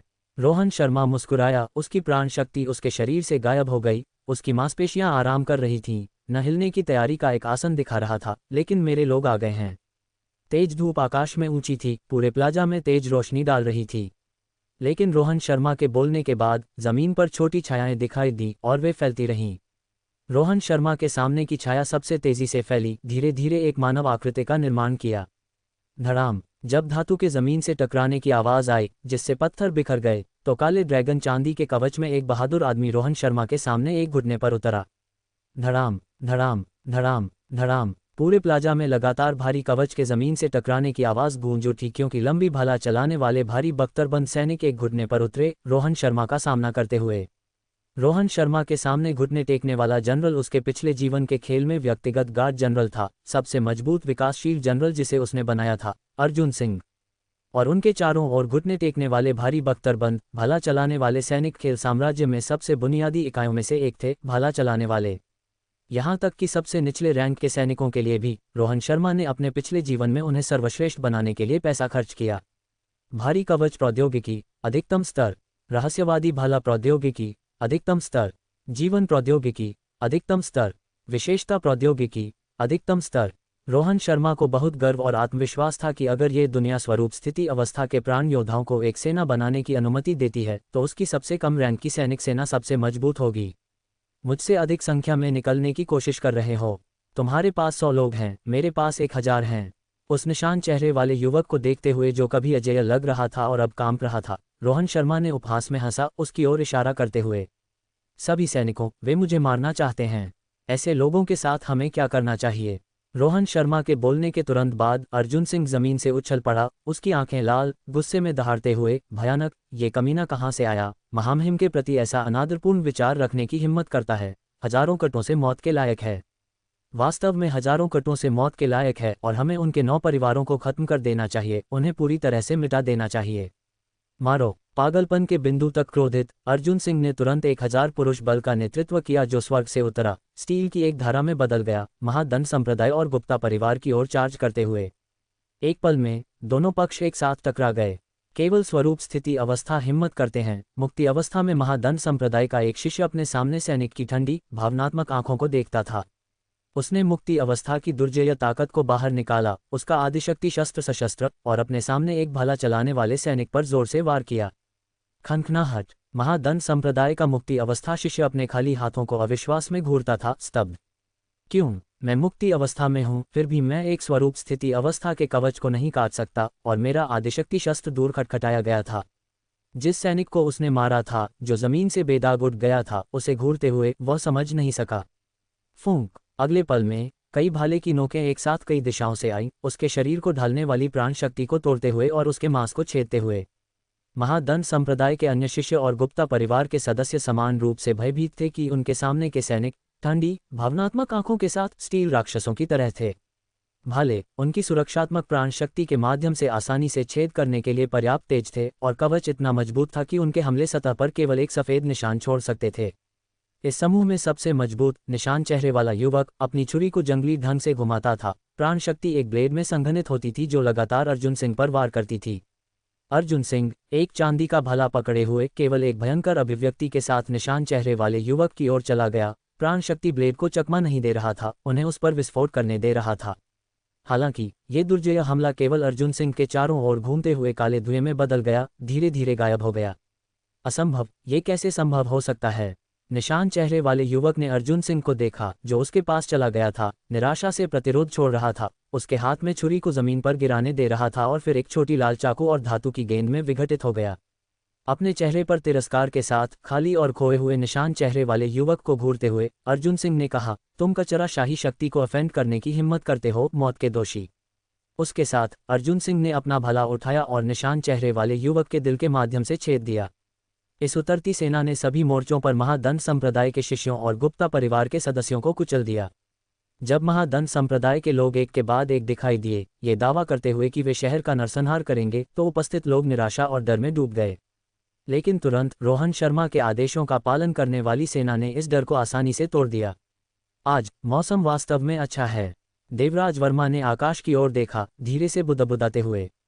इस बीच इंद्रप्रस्थ नगर से एक अनिश्चित दूरी पर एक अंधेरे छायादार जल कालकोठरी में एक खून से सना हुआ घायल आदमी कैद था।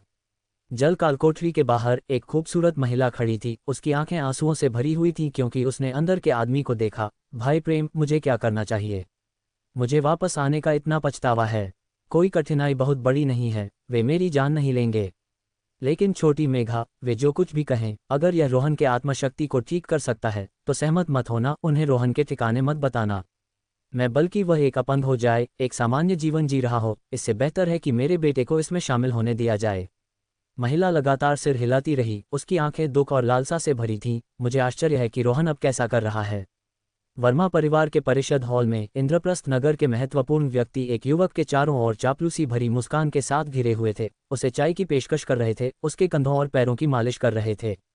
अपने माता पिता के दुख से अनजान रोहन शर्मा असहायता से भरे चेहरे के साथ भीड़ को तितर-बितर होने के लिए कहा, तुम सब मेरे चारों ओर क्यों इकट्ठा हो? ठीक से बैठ जाओ तुम सब। जैसे ही रोहन शर्मा बोला, भीड़ तुरंत एक बवंडर की तरह बिखर गई, परिषद हॉल में आज्ञाकारी रूप से बैठ गई। दुश्मन को इस मामले को कहने से सही महसूस नहीं होता है। सभी को बैठने के बाद देखकर रोहन शर्मा खड़ा हुआ, उन्हें सिर हिलाते हुए, मैं इस बार इंद्रप्रस्थ नगर का अधिकारी दिव्य दृष्टि संप्रदाय का रोहन शर्मा हूं, जिसे युवा सम्राट के नाम से भी जाना जाता है। कल इंद्रप्रस्थ विश्वकर्मा परीक्षा योजना के अनुसार जारी रहेगी और प्रत्येक परिवार को प्रतियोगिता में भाग लेने के लिए एक अतिरिक्त स्लॉट प्राप्त होगा। प्रतियोगिता के लिए इनाम स्लॉट भी तदनुसार बढ़ेंगे। रोहन शर्मा के बोलने के बाद उपस्थित सभी लोग खुशी से झूम उठे। लेकिन अपना भाषण समाप्त करने के बाद रोहन शर्मा की दृष्टि अंधेरा हो गई और वह जमीन पर गिर गया। बेहोश होने से पहले रोहन शर्मा ने केवल देवराज वर्मा को चिंता से भागते हुए देखा। बहन, कुछ हुआ है? एक आदमी इंद्रप्रस्थ नगर से दूर एक कालकोठरी में चिंता से नीचे भागा। जब वह महिला के पास पहुंचा और पानी की जेल में आदमी को देखा तो उसका चेहरा जम गया। उसने दांत पीसकर कहा, जीजा जी, उन्होंने आपके साथ ऐसा करने की हिम्मत कैसे की? ये सब मेरी गलती है। अगर मैं थोड़ा और मेहनत कर पाता तो आपकी स्थिति इतनी गंभीर नहीं होती। महिला ने आह भरी, हरे रंग के लबादे में आदमी को खुद को दोष न देने का इशारा करते हुए, भाई, ये तुम्हारी गलती नहीं है। तुमने अपना सर्वश्रेष्ठ प्रदर्शन किया है। बच्चे, तुमने काफी अच्छा किया है। पानी की जेल में आदमी ने भी हरे रंग के लबादे में आदमी की प्रशंसा की। वैसे बहन, जीजाजी, पैतृक मंदिर में एक प्रतिक्रिया हुई है। एक वंशज ने पितृस्तरीय मेघा तलवार को जगाया है। हरे रंग के लबादे में आदमी ने एक गहरी सांस ली और अपने सामने जोड़े से कहा, क्या? पानी की जेल के अंदर आदमी और बाहर महिला दोनों एक साथ चिल्लाए। खासकर महिला, जो अच्छी तरह से जानती थी कि पितृस्तरीय आत्मशक्ति को जगाने का मतलब उसके परिवार के लिए क्या था। लेकिन अब कबीले में युवा पीढ़ी में से किसी ने भी कोई संकेत नहीं दिखाया है। वे दुष्ट अनुमान लगाते हैं कि जिसने वास्तव में आत्मशक्ति को जगाया है वह आपका बेटा है, बहन और जीजाजी, मेरा भतीजा जिससे मैं कभी नहीं मिला। एल्डर रवि ने गुप्त रूप से संकेत दिया कि वे रक्त रेखा निशान के माध्यम से छोटे रोहन का पता लगाने के लिए जीजाजी के खून का उपयोग करने की योजना बनाते हैं। वे छोटे रोहन के बड़े होने से डरते हैं कि वह उनके लिए खतरा होगा और भविष्य की परेशानियों को खत्म करने के लिए उसे मारने का इरादा रखते हैं। इस खबर को सुनकर महिला लगभग बेहोश हो गई, सीधा रहने के लिए पानी की जेल की सलाखों से चिपकी रही। वे जानवर, अगर ससुर जी के साथ घटना नहीं हुई होती तो क्या वे इतनी लापरवाही से कार्य करने की हिम्मत करते? पानी की जेल के अंदर आदमी गुस्से में दहाड़ा, आप दोनों स्वतंत्र रूप से हिल नहीं सकते, लेकिन मैं कर सकता हूँ। मैंने अपने भतीजे को वापस लाने से परहेज किया है, डर है कि उसे कुछ हो सकता है। हरे रंग के लबादे में आदमी ने कहा, उसकी आंखों में दृढ़ संकल्प चमक रहा था। अगर रक्त रेखा निशान वास्तव में छोटे रोहन का पता लगाता है तो मैं अपने जीवन के साथ उसकी रक्षा के लिए इंद्रप्रस्थ नगर भागूंगा। महिला बस आंसू बहा रही थी, विलाप किया, अगर मुझे पता होता कि रोहन आत्मशक्ति को जगाएगा तो हम वापस नहीं आए होते या ऐसी स्थिति में समाप्त नहीं होते। तुम्हें नीचे खींचते हुए मेरे भाई बहन कबीले की स्थिति से अनजान थी और मुझे संदेह है कि पिताजी की घटना उन जानवरों से संबंधित है। हरे रंग के लबादे में आदमी ने महिला को सांत्वना दी और मजबूती से छोड़ने के लिए मुड़ गया। चिंता मत करो, मैं छोटे रोहन को कुछ नहीं होने दूंगा। पानी की जेल छोड़ने के बाद हरे रंग के लबादे में आदमी ने एक गहरी सांस ली और सीधे एक टावर के प्रवेश द्वार पर गया। उसने यहाँ इंतजार करने की योजना बनाई ताकि एक बार जब रक्त रेखा निशान वास्तव में रोहन शर्मा के स्थान का पता लगाता है तो अपने भतीजे की सटीक स्थिति जानने के बाद वह पहले कार्य कर सके और उसे समय से पहले ढूंढ सके। बहन और जीजाजी का इकलौता बेटा सुरक्षित होना चाहिए। टावर के शीर्ष तल पर कई आकृतियां मौजूद थीं। फर्श के केंद्र में रक्त लाल सरनी पैटर्न अंकित थे। सरनी के बीच में खून की एक बूंद तैर रही थी, एक गहरा लाल प्राण प्रकाश से ढकी हुई थी। एक चमक उत्सर्जित कर रही थी जो लगातार मुड़ रही थी, जाहिर तौर पर कुछ प्रकट करने की कोशिश कर रही थी। उनमें से एक मुंडा सफेद सिर वाला एक मजबूत बुजुर्ग खून की बूंद को देखता था। उसकी आंखों में गहराई में एक ठंडी चमक छिपी हुई थी। अगर युवा स्वामी वास्तव में पाया जाता है तो यह मुश्किल होगा। इंद्रप्रस्थ नगर, वर्मा निवास में। हाँ, रोहन शर्मा पसीने से तर अचानक बिस्तर से उठ बैठा। उसका पूरा शरीर भीग गया था। उफ, उसने एक मैला सांस बाहर निकाला, अपना सिर हिलाया और बिस्तर पर आलती पालती मारकर बैठ गया। चारों ओर देखते हुए रोहन शर्मा ने खुद को वापस अपने बेडरूम में पाया और आसपास बहुत शांत था। बेहोश होने के पल को याद करते हुए रोहन शर्मा ने अनुमान लगाया कि यह उसके भविष्य के ससुर थे जिन्होंने उसे नीचे बसाया था। बेहोश होने के कारण पर ध्यान से विचार करते हुए रोहन शर्मा को याद आया कि उसके दांटियान से अचानक एक अभूतपूर्व छुरा घोंपने वाला दर्द आया था। उसकी प्राण शक्ति बहुत कमजोर हो गई थी और यही कारण था कि वह बेहोश हो गया था। दांटियान, रोहन शर्मा ने बड़बड़ाया और एक साधना अवस्था में प्रवेश किया, आंतरिक रूप से अपने दांटियान का निरीक्षण किया। थोड़ी देर बाद रोहन शर्मा की आंखें अचानक चौड़ी हो गईं। वह आगे घूर रहा था, चिल्लाया, लानत है।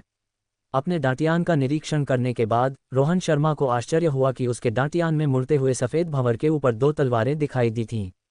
एक तलवार में बर्फ सफेद ब्लेड था जिसमें बादल पैटर्न के साथ हल्के नीले रंग की रेखाएं उकेरी गई थीं। दूसरी तलवार का ब्लेड पिच काला था जिसमें गड़गड़ाहट पैटर्न के साथ लाल सोने की रेखाएं उकेरी गई थीं। इसके अलावा रोहन शर्मा के दिमाग में इन दो तलवारों के नाम अनैच्छिक रूप से दिखाई दिए। बर्फ सफेद ब्लेड वाली तलवार का नाम मेघा तलवार था। पिच काले ब्लेड वाली तलवार का नाम वज्ररात्रि तलवार था।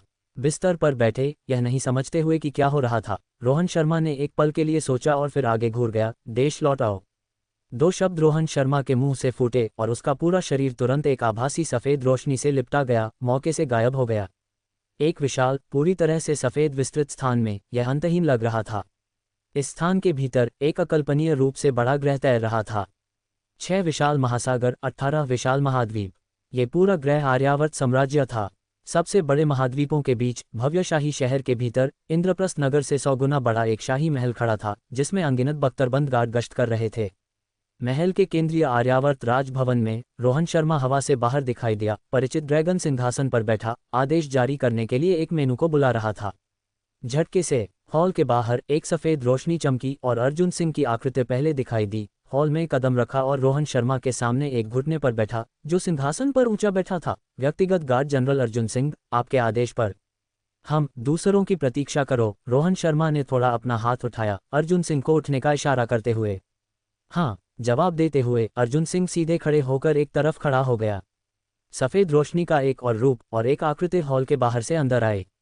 ये व्यक्ति एक महिला थी। उसकी पतली आकृति काले कवच में एनकेस थी। उसके लंबे बाल उसके कंधों पर लिपटे हुए थे। वह घुटने तक के युद्ध के जूते पहने हुए थी क्योंकि वह हॉल में चली गई थी। पहली सेना कमांडर नलिनी देवी महामहिम को रिपोर्ट कर रही है। महिला एक घुटने पर बैठ गई। उसकी उज्ज्वल आंखें रोहन शर्मा को घूर रही थीं। उसकी मधुर आवाज पूरे भव्य हॉल में गूंज रही थी। धप धप धप, जमीन कांप गई क्योंकि 2 मीटर से अधिक लंबा एक विशाल व्यक्ति सफेद रोशनी से अंदर भागा, नलिनी देवी के बगल में सख्ती से घुटने टेकते हुए। उसके भारी कवच ने उसके विशाल काया के साथ मिलकर एक सुस्त धप पैदा की। रोहन शर्मा को देखते हुए उसकी आंखें उत्साहित आंसुओं से भर गईं। दूसरी सेना कमांडर बलराम यादव, आपके आदेश पर। हा, बलराम यादव, तुम अभी भी इतने लापरवाह हो? क्या तुम इतनी साहपूर्वक अंदर भागकर महामहिम को परेशान करने से डरते नहीं हो? भूरा धुआं दिखाई दिया और काले रंग के वस्त्र पहने हुए एक आदमी कहीं से भी बाहर दिखाई दिया। जल्दी से आदमी रोहन शर्मा के सामने घुटने टेक गया, अपना सिर झुकाते हुए। तीसरी सेना कमांडर इंद्रजीत राव, सर्वोच्च सत्ता को सम्मान देता है। हा हा हा, तुम सब यहाँ इतनी जल्दी पहुँच गए। हॉल के बाहर से एक हार्दिक हंसी आई, क्योंकि कवच में एक दाढ़ी वाला आदमी भी रोहन शर्मा के सामने दिखाई दिया, अपनी मुट्ठी बांधकर घुटने टेकते हुए। चौथी सेना कमांडर विष्णु नायर, महामहिम को बधाई। बहादुर और अप्रतिबंधित नलिनी देवी, सीधे और बहादुर बलराम यादव, हवा के रूप में तेज इंद्रजीत राव, और हंसमुख और वफादार विष्णु नायर। ये 4 जनरल रोहन शर्मा के संशोधन द्वारा अपनी चरम सीमा तक पहुंचने के बाद आकार दिए गए बहुत परिचित थे। उनके साथ इस तरह का करीबी संपर्क, जीवित और गतिशील, रोहन शर्मा के दिल को उत्साह और खुशी से भर दिया। थोड़ी देर बाद हॉल के बाहर 2 और आकृतियां दिखाई दी, तेजी से एक दूसरे के बगल में हॉल में चल रही थीं। उनमें से एक, नर्म कवच में लिपटे एक गोरे चेहरे वाला एक युवा अधिकारी, हॉल में प्रवेश किया और जल्दी से घुटने टेक दिया। 5वीं सेना कमांडर कमल मेहता, देर से आया। कृपया मुझे माफ़ करें, महामहिम। उसके साथ एक विद्वान की टोपी वाला एक व्यक्ति, एक सारस लबादे में लिपटा हुआ, वह आदमी था जिसने कभी चिड़िया का घोंसला केश विन्यास पहना था। वह दोनों घुटनों पर बैठ गया, रोहन शर्मा के सामने झुकते हुए। दिव्य कला विभाग के व्यास मिश्रा, महामहिम को सम्मान देते हैं। सम्मान देने के बाद व्यास मिश्रा ने जल्दी से ऊपर देखा और चिंता से रोहन शर्मा से कहा, महामहिम, आप खतरे में हैं, आपको तुरंत वापस हमला करना चाहिए। मैं खतरे में हूँ, रोहन शर्मा ने भौहें से कुढ़ी, व्यास मिश्रा को देखते हुए। प्रधानमंत्री, तुम्हारा क्या मतलब है? महामहिम, मुझे माफ़ करें, व्यास मिश्रा ने कहा, रोहन शर्मा की ओर इशारा करते हुए। अगले पल में एक अचानक बदलाव हुआ और रोहन शर्मा ने भी आश्चर्य में अपनी आंखें चौड़ी कर ली, अपने शरीर पर दिखाई देने वाले परिवर्तन को देखते हुए। इस समय रोहन शर्मा ने खुद को एक गहरे लाल आभा में लिपटा हुआ देखा, जिसमें रहस्यमय रून्स, गुप्त संकेत हल्के से उभर रहे थे और एक हल्की चमक उत्सर्जित कर रहे थे, जो लगातार उसके शरीर पर घूम रहे थे। ऐसा लगता है कि यह एक जादुई घेरा है जो मुझ पर काम कर रहा है, कुछ जांचने की कोशिश कर रहा है। रोहन शर्मा ने अपने शरीर पर रक्त प्रकाश को देखते हुए सोचा। फिर रोहन शर्मा ने अपने सामने खड़े कुछ लोगों की ओर हाथ हिलाया। तुम सब उठ सकते हो। महामहिम, क्या आप जानते हैं कि किसने आपके प्रति इतना अनादर दिखाया है? नलिनी देवी ब्रह्मास्त्र संप्रदाय सेना का नेतृत्व करने के लिए तैयार है, जो साम्राज्य के गौरव को ठेस पहुंचाते हैं, उनका वध करने के लिए। नलिनी देवी का आश्चर्यजनक रूप से सुंदर चेहरा गुस्से से भरा था, उसका शरीर उत्तेजना से कांप रहा था। नलिनी देवी, हम महामहिम के साथ इस अजीब भूमि पर आए हैं, और साम्राज्य से बाहर निकलने का रास्ता महामहिम के शरीर के भीतर है। तुम्हारी वर्तमान शक्ति के साथ आकाश चिन्ह, स्काई ट्रेस से गुजरना, महामहिम बस इसे झेल नहीं सकते। क्या तुम महामहिम को मरवाना चाहती हो? व्यास मिश्रा ने बार बार सिर हिलाया, बगल से नलिनी देवी को चेतावनी देते हुए। घाटी में रोहन शर्मा, जो पहली बार आर्यावर्त साम्राज्य में लौटे थे, पहले ही व्यास मिश्रा से बात कर चुके थे और कई चीजें सीख चुके थे। आकाश चिन्ह आर्यावर्त साम्राज्य की राजधानी के ऊपर भंवर था, जो उसके दांटियान से जुड़ा हुआ था। जब रोहन शर्मा आर्यावर्त साम्राज्य में लौटते थे तो आकाश चिन्ह गायब हो जाता था। आर्यावर्त साम्राज्य की निर्जीव वस्तुएं अबाधित रूप से बाहर निकल सकती थीं, लेकिन जिन जनरलों ने जीवन प्राप्त कर लिया था, साथ ही कृत्रिम बुद्धिमत्ता वाली सेनाएं भी स्वतंत्र रूप से नहीं गुजर सकती थीं। ये ज्ञात था कि विशाल ग्रह जहां आर्यावर्त साम्राज्य स्थित था, मूल रूप से एक निश्चित खेल का संपूर्ण संस्थान था, जिस पर केवल उसका एकाधिकार था। ये दर्शाता है कि उसके पिछले जीवन के खेल से आर्यावर्त साम्राज्य कितना शक्तिशाली था। अब आर्यावर्त साम्राज्य के भीतर इन सेना कमांडरों का उल्लेख न करें, यहाँ तक कि गैर लड़ाकू विद्वान व्यास मिश्रा भी छींक सकते थे और दिव्य दृष्टि संप्रदाय को समतल कर सकते थे। जितने मजबूत वे थे, आकाश चिन्ह से गुजरते समय रोहन शर्मा का शरीर इसे झेल नहीं पाता था और बस फट जाता था। इसलिए केवल अर्जुन सिंह, जिसकी शक्ति को स्वतंत्र रूप से नियंत्रित किया जा सकता था और रोहन शर्मा के परिवर्तनों का पालन करता था, निचले रैंक के सैनिकों को आकाश चिन्ह से आसानी से ले जा सकता था। अगर मैं जा सकता तो मैं ये सुनिश्चित करता कि महामहिम का विरोध करने वाले चुपचाप मर जाएं, इंद्रजीत राव ने एक भयावह मुस्कान के साथ कहा, उसके चेहरे पर एक ठंडा भाव था। तुम बस एक चूहे की तरह हो, लोगों को गुप्त रूप से छुरा घोंपते हो। इंद्रजीत राव के शब्दों ने उसके बगल के ऊंचे बलराम यादव को तिरस्कारपूर्वक ताना मारा। हे, क्या मुझे तुम्हारी तरह ढाल लेकर लोगों का सामना करना चाहिए, बहादुर होने का नाटक करना चाहिए? अपनी जुबान बंद रखो, मैं तुम्हारे छोटे से शरीर को एक मूर्ख में बदल सकता हूँ। रोचक, क्या तुम मुझे छू भी सकते हो? कमल मेहता अजीब तरह से हंसा और आगे बढ़ा। इंद्रजीत राव और बलराम यादव के बीच खड़ा हो गया। तुम दोनों महामहिम के सामने बहस करना बंद करो। हाँ, बिल्कुल, जब तुम लड़ सकते हो तो बहस क्यों करें? विष्णु नायर ने दिल से हंसा, अपनी छाती पर हाथ रखे। महामहिम के अलावा तुम सब सिर्फ उबाऊ बदबूदार पुरुषों का एक समूह हो। नलिनी देवी ने अपनी पीठ फेर ली, जाहिर तौर पर उन्हें देखने को तैयार नहीं थी। और अर्जुन सिंह बस व्यास मिश्रा के साथ खड़ा था, रोहन शर्मा के शरीर पर रक्त प्रकाश को घूर रहा था, समाधान पर चर्चा कर रहा था। सिंहासन पर रोहन शर्मा मुस्कुराते हुए सब कुछ देख रहा था। पिछले जीवन में इस आर्यावर्त राजभवन में उसके सामने के लोग सिर्फ यांत्रिक रूप से पूर्व निर्धारित संवादों को दोहराते थे, कठोर और अनम्य। अब ये कितना अलग था, तर्कों के साथ जीवंत। स्वर्ग, मेरे सुंदर सपने को पूरा करने के लिए धन्यवाद, रोहन शर्मा ने चुपचाप सोचा, दिल से आभारी। एक मरते हुए आदमी की इच्छाओं की पूर्ति की तुलना में कुछ भी नहीं था। ठीक है, बहस करना बंद करो, रोहन शर्मा के शब्द एक अप्रतिरोध्य आदेश थे और नीचे के लोग तुरंत सब कुछ बंद कर दिए, पंक्तियों में खड़े हो गए। अर्जुन सिंह बाईं ओर के स्तंभ के प्रमुख पर खड़ा था, उसके बगल में नलिनी देवी, बलराम यादव और इंद्रजीत राव थे।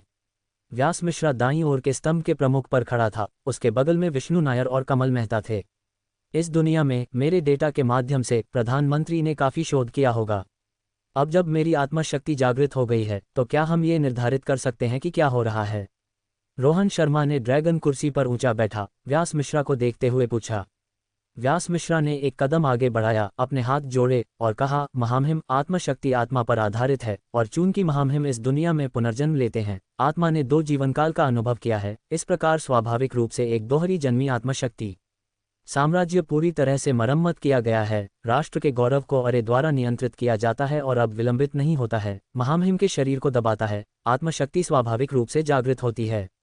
मेरा मानना है कि काली तलवार सर्वोच्च सम्राट से आती है, सफ़ेद तलवार महारानी माँ से। व्यास मिश्रा के बोलने के बाद रोहन शर्मा ने चुपचाप सिर हिलाया। प्रधानमंत्री एक वैध बिंदु बनाते हैं। रोहन शर्मा जानता था कि इन वर्षों में उसके शरीर की स्थिति आकाश चिन्ह के माध्यम से दिव्य कला विभाग को प्रेषित की गई थी।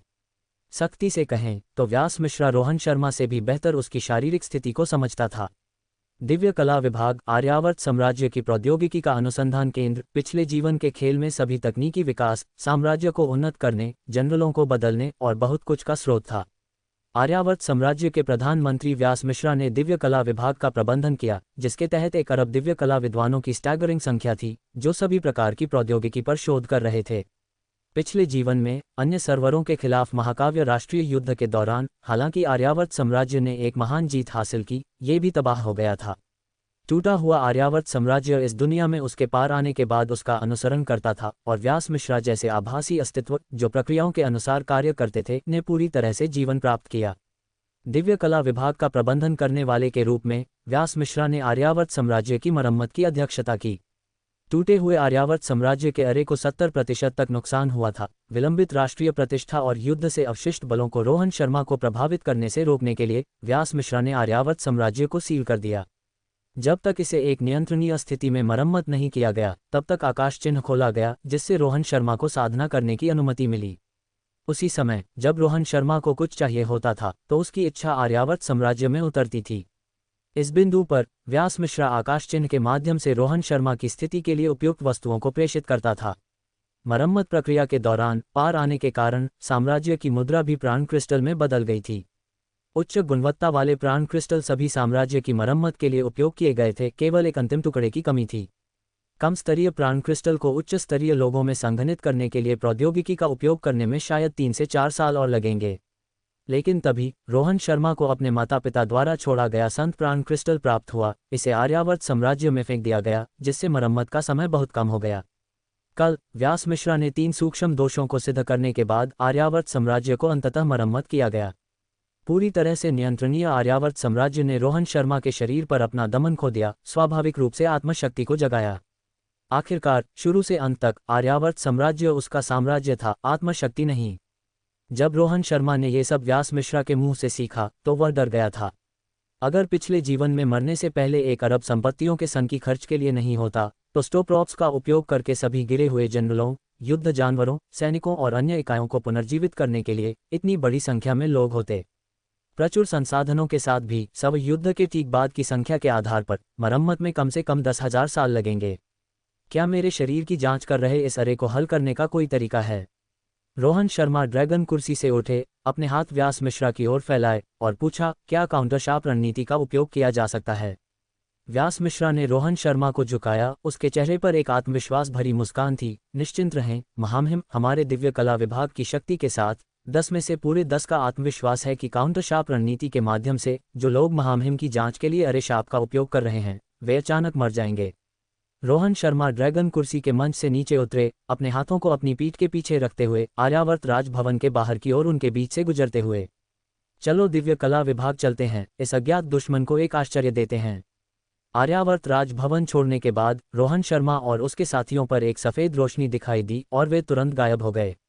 आर्यावर्त साम्राज्य रोहन शर्मा द्वारा पूरी तरह से प्रभुत्व वाला एक दुनिया सहज तत्काल टेलीपोर्टेशन की अनुमति देता था। इसके अतिरिक्त उसने अर्जुन सिंह, व्यास मिश्रा और 5 सेना कमांडरों को ये क्षमता प्रदान की जिससे उन्हें आर्यावर्त साम्राज्य के भीतर स्वतंत्र रूप से संचालित करने की अनुमति मिली। अगले पल ऊंची राजधानी के सामने क्षेत्र का 10वां हिस्सा घेरते हुए रोहन शर्मा और उसके साथियों के आंकड़े दिखाई दिए।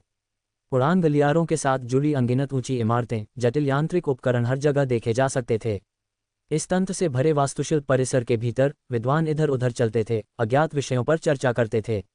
रोहन शर्मा को पास आते देखकर उन्होंने तुरंत अपनी चर्चाएं बंद कर दीं, एक घुटने पर बैठ गए, सम्मानपूर्वक महामहिम का उद्घोष किया। दिव्य कला विभाग पिछले खेलों में विभिन्न प्रौद्योगिकी वृक्षों को उन्नत करने का स्थान था। अब दिव्य कला विभाग भी आर्यावर्त साम्राज्य का तकनीकी केंद्र था। शुरू में दिव्य कला विभाग का प्राथमिक कार्य आर्यावर्त साम्राज्य को बहाल करना था। रोहन शर्मा के साथ संपर्क स्थापित करने के बाद उन्होंने एक अतिरिक्त सर्वोच्च कार्य लिया। वह था उनके महामहिम के शरीर का अध्ययन करना। दिव्य कला विभाग के 100 मिलियन से अधिक विद्वानों में से 30 मिलियन विशेष रूप से रोहन शर्मा के शरीर की स्थिति का अध्ययन करने पर ध्यान केंद्रित करते थे। उसके हर छोटे बदलाव के आधार पर आर्यावर्त साम्राज्य से प्रकृति की आध्यात्मिक ऊर्जा के फीडबैक को नियंत्रित करते थे। आर्यावर्त साम्राज्य में लौटने के बाद रोहन शर्मा को एहसास हुआ कि भंवर से निकलने वाली आध्यात्मिक ऊर्जा इस विशाल ग्रह से आई थी। उसके शरीर के इतना मजबूत होने का कारण मुख्य रूप से उसके गुरु की साधना तकनीक नहीं थी, न ही आध्यात्मिक ऊर्जा का निरंतर प्रवाह। ये 30 मिलियन दिव्य कला विद्वानों का सामूहिक ज्ञान था। बेशक दिव्य कला विभाग न केवल आर्यावर्त साम्राज्य की राजधानी में मौजूद था, बल्कि ग्रह पर विभिन्न महाद्वीपों और समुद्र के नीचे भी शाखाएं थीं। जल्द ही रोहन शर्मा और उसके साथी एक अविश्वसनीय रूप से विशाल इमारत में पहुंचे। यह आयताकार इमारत असाधारण रूप से विशाल थी, जिसमें 2 लाख से अधिक लोग समायोजित हो सकते थे। रणनीति हॉल पिछले खेलों में वह जगह थी जहां रोहन शर्मा आदेश जारी करने, अरे को अग्रिम रूप से बिछाने और टोही का संचालन करने के लिए लड़ाई से पहले सैन्य जनरलों को इकट्ठा करते थे। रणनीति हॉल में प्रवेश करने पर रोहन शर्मा ने ऊपर देखा और विचित्र दर्पण देखे, प्रत्येक कई फीट आकार के, चुपचाप हवा के बीच में तैर रहे थे। दर्पणों की सतह चिकनी और स्पष्ट थी, विभिन्न संख्याओं के इंटरलॉकिंग धातु के छल्ले में एनकेस थी। रणनीतिक दर्पण वास्तव में कितना उदासीन है, रोहन शर्मा ने उन अजीब दर्पणों को घूरते हुए टिप्पणी की। उसके चेहरे पर यादों का एक भाव आया। उसके बाद एक ठंडी मुस्कान आई। मुझे जांचने के लिए शाह अरे का उपयोग करने की हिम्मत, मौत को आमंत्रित करने का क्या तरीका है? प्रधानमंत्री, आगे बढ़ो।